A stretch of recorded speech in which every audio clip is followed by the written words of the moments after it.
بسم الله الرحمن الرحيم الحمد لله رب العالمين والصلاة والسلام على سيدنا محمد وعلى آله وصحبه أجمعين.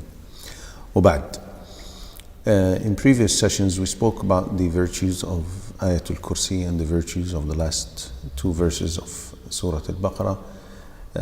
Tonight I want to single out a session for the virtues of Surah Al-Baqara itself in total. And this will be in the series of virtues of surahs and verses of the Quran. One of the virtues of Surah Al-Baqarah is that it is the best and most honorable surah in the Quran. The Prophet ﷺ said, and this is reported by Al-Hakim and classified as authentic by Al-Albani, he said, for everything there is a pinnacle, which is the best, the loftiest, the most honorable. And the pinnacle of the Quran is Surah Al-Baqarah. Another virtue of this surah is that it intercedes on the day of judgment for the Muslim, and this is reported by Imam Muslim. He said, sallallahu alaihi wasallam, recite the two bright ones, referring to Al-Baqarah and Al-Imran, and he actually stated that. He said Al-Baqarah and Al-Imran. And another narration, the Prophet ﷺ, instead of saying recite, he said learn.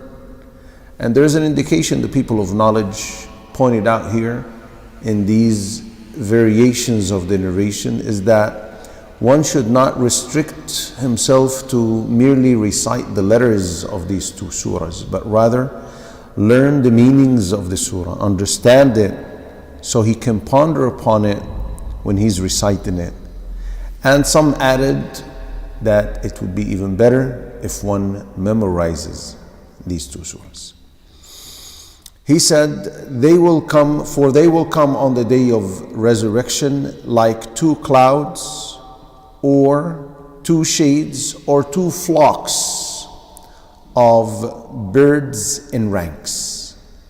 They will be pleading and interceding for those who recite them. On the day of judgment, you will need every and any help you can get to reach salvation, to reach that final destination safely. So everything that can contribute to this is something that's worthy of us being keen on doing. And this is one such thing.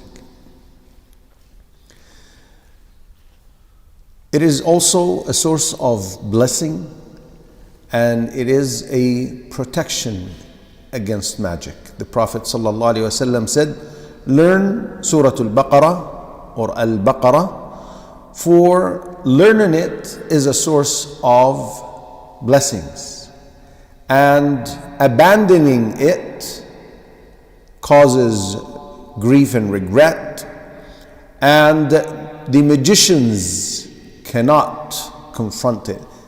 In other words, they cannot do something against the person who has this memorized and frequently recited and understands the meanings of it and so on.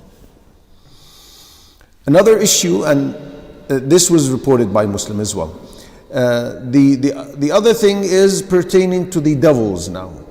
The following two narrations are pertaining to protection against shaitan himself. In the book of Imam Muslim, the Prophet ﷺ said, shaitan, the devil, runs away from the house in which the Quran, in which Surah Al-Baqarah is being recited. Well, the next narration, which is reported by Al-Hakim and classified as authentic by Al-Albani, the Prophet ﷺ said, he said, the shaitan will not enter a house in which Surah Al-Baqarah is recited. So we got two narrations.